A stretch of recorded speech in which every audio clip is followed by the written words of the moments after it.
So,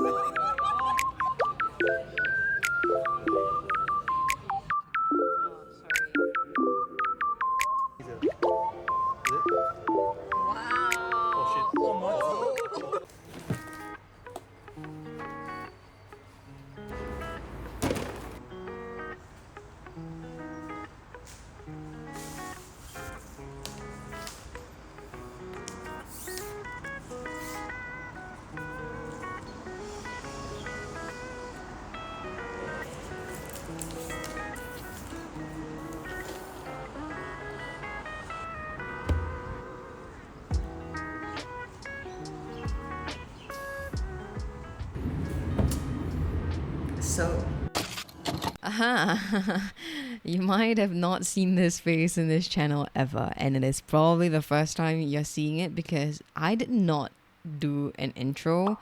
But yeah, I'm Seb. Welcome to my channel. If you're here for game stuff, I don't do that anymore. So here's art stuff. There you go. I have the cloth laid out. We're gonna do a test run of the setup because I have the cloth, I have the grid thingies, the panels and the connectors, and we're gonna give this a shot. Let's go. Look at that dog. It's just like, what is wrong with her?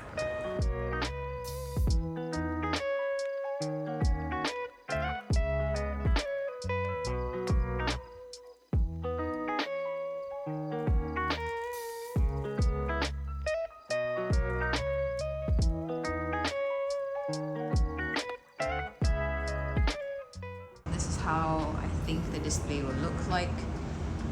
The prizes will be here. There will be sign for my name up here. I think I might shift these down by one. I have no idea, but they'll all have their own separate pricings, except for the shaker charms. But everything else will have their own pricing. And I'm gonna put the keychains up here, including down here. I think I might go with this. So what I'm gonna do now is that I'm going to put the keychain backings, which is like the ones here, into the packaging, and then I'm not gonna put all of it because I don't have the best way to transport them.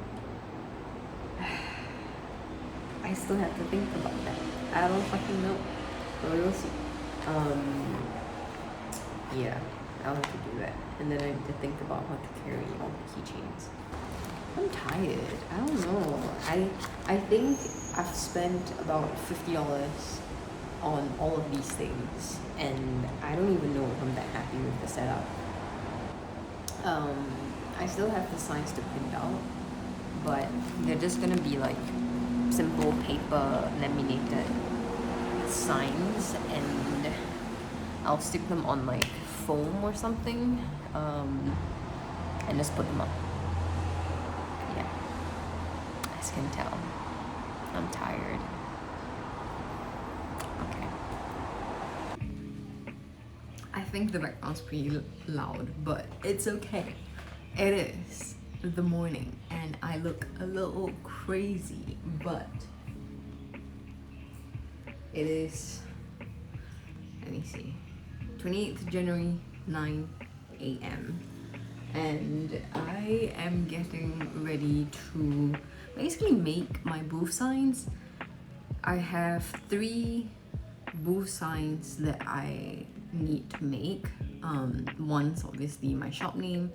The other 2 are like QR codes for payment and QR code for Instagram / social media, because I won't have name cards, and I figured, I mean, I don't know, a lot of times a lot of people don't really keep the name cards, so I'm like, you know what, let's just have a social media thing instead of printing out name cards. Yeah, I think that's kind of it. I think that's all I'm gonna be doing for today, because I actually did a lot of printing and a lot of prep work over the past like 1-2 weeks, so I'm good. I actually really like the thickness of this. This is 250, yep, 250 GSM paper with a laminate. I might just leave this one as it is, but I'm going to test out the shop name with the foam backing just to get it a little bit more structured. But I think if I find it a little bit too thick, I might not do it for these, because these are honestly pretty good as it is. Maybe I could laminate the back, but I don't think it's necessary right now. So yes, let's go. Okay, it's been 5 minutes and I've not yet talked about what booth I am attending or running. It is the Flagship Makers Market run by Invade, and it went for 3 days from Friday to Sunday. Invade is the company who manages these different spaces, such as Makers Market, Fleaware, and the recent Art Box. They pretty much have a bunch of different Makers Market and Fleawares at different locations, sometimes running at the same time. So for this Makers Market, it is the Flagship version, and it's located on the first floor of the National Design Centre. The market would run from Friday to Sunday from 11 a.m. to 7 p.m. and you could book it for every weekend if there was space. But usually most makers would book a booth for a weekend, like me. This is my first ever boothing experience, and I am super thankful to have booth helpers because I was pretty much done energy-wise by the third day. I booked this booth early in January and I had a month to prepare for it. Like, I knew I would bring my keychains, my prints, everything else that I had, but I didn't know how much more stuff I would be making for this booth alone. I made so many new things. Over here, I had my friend help me out with the booth cover at night. You can find her stuff at FromI. I'll leave everything down below. I am so freaking thankful to have amazing talented people in my life, because she was like, okay, I can do it on this date, can you come over with your cloth? And I was like, hell yeah. And we got this settled in like 1.5 hours. Amazing. But yes, overall the items I bought and made were a mixture of original works and fan art that focused mainly on Valorant to start off.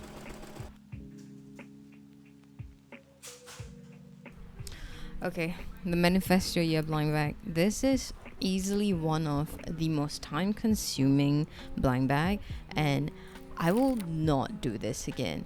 Thankfully, I sold out of this at the event, you'll see later on, but yeah, like, I spend so much time printing, folding, gluing, packing, and I didn't really like the end product.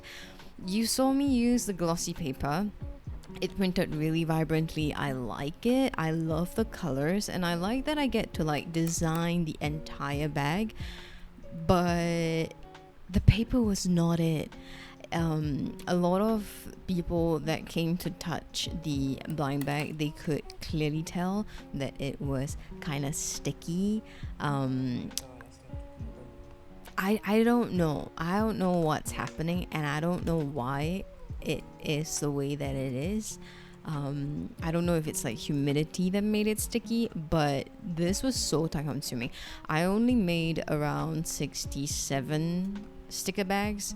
I technically made around 10-ish of each design, so it should give me more than 70, but there were a few that had like lamination issues, cutting issues, and some of them were just like display pieces, so I ended up with 67 of them. But even still, 67 packets, it was way too time consuming, and I will not be doing this again, or at least I wouldn't be making my own packaging, because it's just too much effort. I think this whole process easily took me 8 hours to do. Yeah, I think the only thing I really like about it is the fact that everyone was very happy about it. And actually over here you see this will be my year. This is one of those last minute stickers that I made, and I liked it. I immediately printed it out and used it, and some of it went into some blind bags, which Honestly, I felt like that was a surprisingly good idea because there were so many people that got the extra sticker and they were just so happy about receiving the extra sticker because it's like, this will be your year, and it's just so positive. I like it. Okay, so it is the day before the booth, and I have most of it prepared. I still actually have to go to Daiso to get some stuff, mainly things to stick on because my tape just somehow isn't strong enough for my panels, and I don't really know what the issue is, but we will see. I don't know, probably gonna get double-sided tape and some blue tack just in case options. And then I need to get more of the double-ended clip things because I have a need for those. And I just got done with the Valorant controller stickers, so that's great. I think stocks-wise, everything is done. I brought about 20 to 30 of every single item that I have, so I am literally just bringing everything that I've made to the booth, and we will see how it goes. I haven't packed any of the things into the luggage yet. I think I'll do that after I come back from the Daiso trip. It is what it is. I have so much on my list to do. I am actually overwhelmed, and I don't know if I'm gonna do this booth thing again, but we will see. I mean, we have to make this effort worth it, right? I feel like it's one of those things where like you do it the first time round, you get overwhelmed, you settle in at some equilibrium, and then the next few booths would probably be very similar, and so you probably don't have to put in that much effort. I don't know. We will see.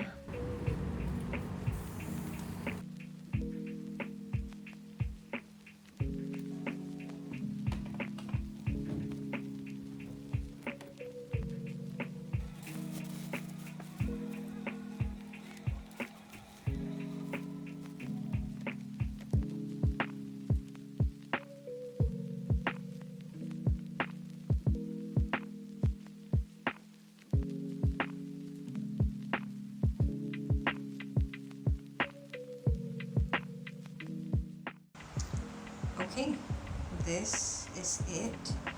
This will be my hand carry. It's mainly the acrylic stands that broke off during shipping, so I didn't really want to risk putting it inside the luggage, so that's why they're here. I'm gonna hand carry them.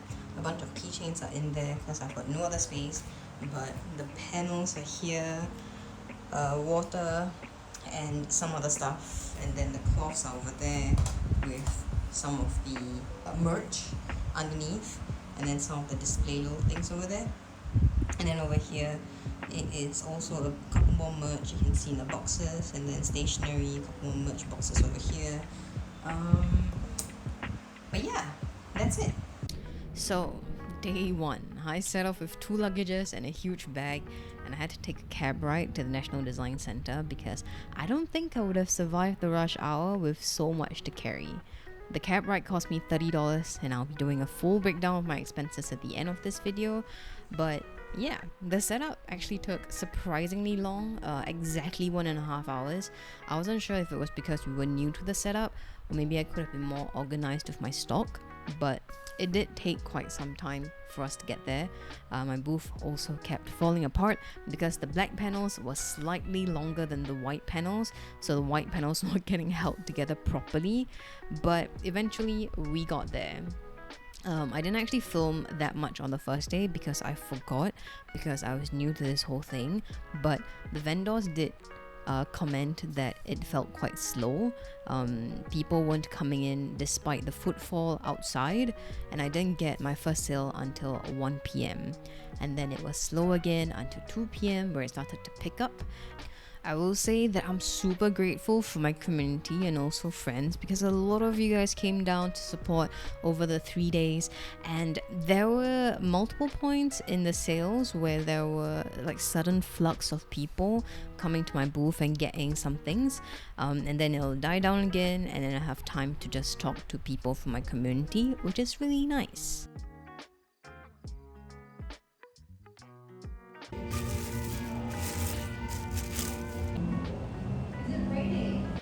Okay, over here, this is the power of gacha, because this person, Doki, he's from my community. He came down and he really wanted the health sticker, which is this Giga Chat of Tiki, and he pulled the stickers so many freaking times and he just couldn't get it. You can see in all these clips he kept getting duplicates, and I promise you they are all around the same odds, okay? They're all around the same odds. The likelihood of you getting the health versus everything else is around the same. So he was just really unlucky, to the point that he even asked me to pull a gacha pack for him, and I was like, fuck. Because you'll see what I mean. It's gacha pack.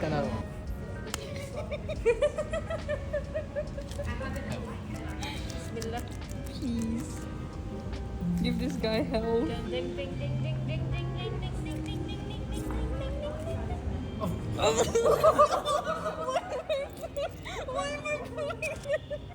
But thankfully he asked the right person to pull another blind bag for him, because this is what he got.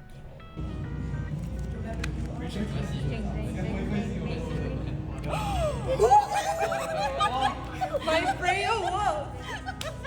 On the first day alone, I made back my booth cost, which I was super thankful for, because I was not sharing this booth with anyone. But by 7 PM, we packed up, kept all the goods inside the luggage, and covered over the booth. The great thing about this market was that all of the doors were locked, and the only way you could come through was through the main door of the center, which has security, so I felt very safe leaving all of my luggage beneath my booth. For day 2, Saturday, I came in 30 minutes before we were supposed to open to set things up. It was pretty fast because I knew where everything had to be and how to display them. Oh, and over here, Plenty Planty, one of the vendors, brought his parents over, and he bought the Manifest Your Year blind bag stickers for them. And his parents opened it in front of me, and it was so sweet because his dad got the health sticker that everyone wanted, and it really felt like it was manifested for him. I swear, this is just some blind bag luck, but I loved it. He came back afterwards and got 2 more for himself and his partner, and they pulled the stickers they wanted. This is easily one of the most memorable moments of this event. Just people loving the blind bag positivity, and I loved it. Yeah. So cute. Some of them have extra, so you got the extra one. Understand? Well, I got it. Okay. And as you can see, my booth was just like right there next to the door, but I have another very cute story, because another vendor, Guilty Burpees, she also came over to buy 4 more blind bags for each of the vendors, and also a bunch of other things. And on the 3rd day, Sunday, she actually brought her cousin over, and they told me the sweetest story, which I hope I'm not butchering the details, but Guilty Burpees got the Happy Tekigochi shaker charms and gave it to her niece. And the story goes that when her niece first got it, she was very happy and like shaking the charms around. And then when she got called to do something, she left the shaker keychain in her cousin's room. But after she was done with what she needed to do, she went back into the cousin's room to ask for the shaker keychain back. And it was such a sweet story to hear. Like, I was like, what do you mean? It's so cute to know that my stuff also appeals to younger kids too. But okay, that's it. Oh, yep. I don't think so. How do I open this? Actually, it might be because it's just rice. It's just once. How do I open this? You asked me, you asked who? Is it? Wow. Oh shit. Oh, more. To buy pasar malam food. Soy sauce. Sure. Oh. Later we need soy sauce or? Yeah, I haven't checked yet. Wait. Wait, do I show the whole thing to them? Yeah, it's not. I don't know, sir. Then where? Go. Which bowl you want to put inside? Holy crap, we only have a few left. What the heck? What in the world? There's only one? There's two? There's only one? Everyone's just buying it up. Y'all just feeding me, like, what is this? You want see? Look. All of the freaking food. Wow. Okay, I needed B-roll, so this is actually Sunday's clips, but basically, Saturday was a lot more fast-paced. People were actually coming in by 11 a.m. and browsing, and I had people coming by my booth every 30 minutes to get stuff. It was a lot more crowded than Friday. I also had a chance to just talk to my community and chill when there was downtime. This is my breakfast situation. There's a pandan oat latte that my friend got for me, and she also got for me the Butter Studio. I'm eating this first because they say that I need to eat it on the day of purchase, but you know, I had to bring it home. But yeah, it looks so nice. I don't know which one I want to eat first. I think there's red velvet, probably vanilla, and then there's chocolate, I think. I can really smell like Ferrero Rocher kind of vibes here, but I'm excited. Unfortunately, going to day 3, this was a little slow. Even slower than Friday. There was barely any footfall, but I made my first sale around 12 p.m, then one more at 1 p.m, and then another at 2 p.m. Then between 2 to 4 p.m, it was so boring that I was going around to the other vendors to talk, take a look at their stuff, and going to shoot a review with Felice/Guilty Burpees because she just offered, and it was so sweet, and I posted a review on my account. And honestly, it was so slow that 2 of the vendors closed up early because there was barely any footfall outside of the center, and even I closed up around 6:30 once my last few friends came over, but I'm still very thankful to have my community come down near the end of the day. But yes, after we packed up, we had dinner at this dumpling place at Fortune Center. It was really good and really affordable. You guys should try it. But anyway, we finished it, cabbed home, and the cab home was around $40. Okay, my thoughts about this whole event. I'm gonna be playing a bunch of gacha clips in the background because I took a lot of them, but okay, let's get into this. First, location. The location itself was actually pretty central, about a 7 minutes walk from Bugis MRT, but there are 2 downsides to this specific location. So the first one is that it doesn't have a sheltered walkway from Bugis MRT to the National Design Center. So if it ever rains, which thankfully it did not during the 3 days that I was boothing, I would imagine footfall being a lot worse. Secondly, it's actually pretty awkward for a lot of people to walk through the doors to enter Maker's Market, because it's legit just 2 doors, and if anyone looking into the Maker's Market area, they will be greeted with people just looking at them, like store vendors just looking at them, hoping they'll come in. Very awkward. A lot of people also didn't know what's happening inside because they either didn't see the sign because it wasn't obvious in the first place, and they'll just walk away. In terms of footfall, Saturday was the most crowded, and then Sunday was the worst. If I had to give an estimate of how many people actually came into the Maker's Market area, I'd say maybe at best 300 people came to the market across the 3 days, and then 10% of them were my own friends and community. It isn't too bad, but I don't know, it feels like it could be a little bit better. But I will say it was a very good first event because it gave me the opportunity to learn my setup. I got to meet new people, practice my sales pitch, and I even have the time and space to talk to my friends and community that came by when it was a lot chiller.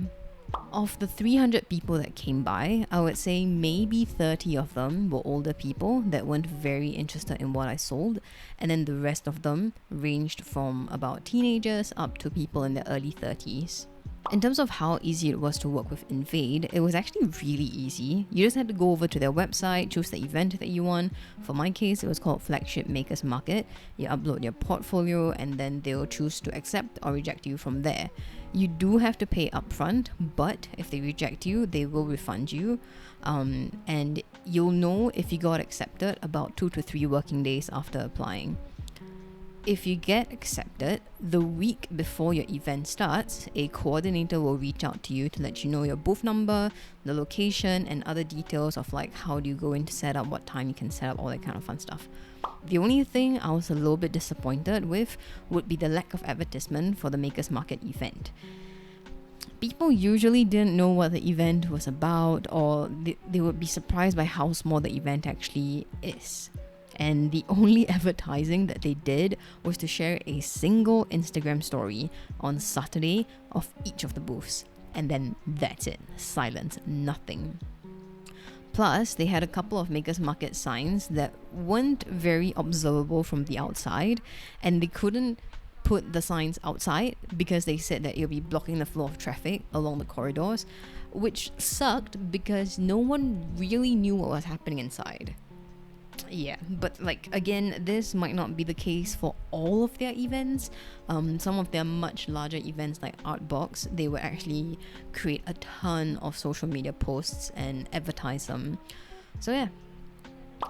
In terms of vendors, of the 7 vendors that were there, it was actually a great variety in my opinion in the types of things that people were selling. I was the only illustration booth, whereas others sold like macrame, corsets, jewelry, handmade clothes, plants, crochet, and felted items. Just like a huge mix of different items, and I felt like there wasn't an overlap. But again, your mileage may vary for this because they do change up the booths every weekend, and you don't know who you get to booth with. Okay, let's talk about finances. This is for transparency for any artist who wants to do the Flagship Makers Market in the future. So at least you'll have a better matrix of what I mean when I talk about a good market versus a bad market. These numbers are adjusted to make them nice and round. But on Friday, I made around 220.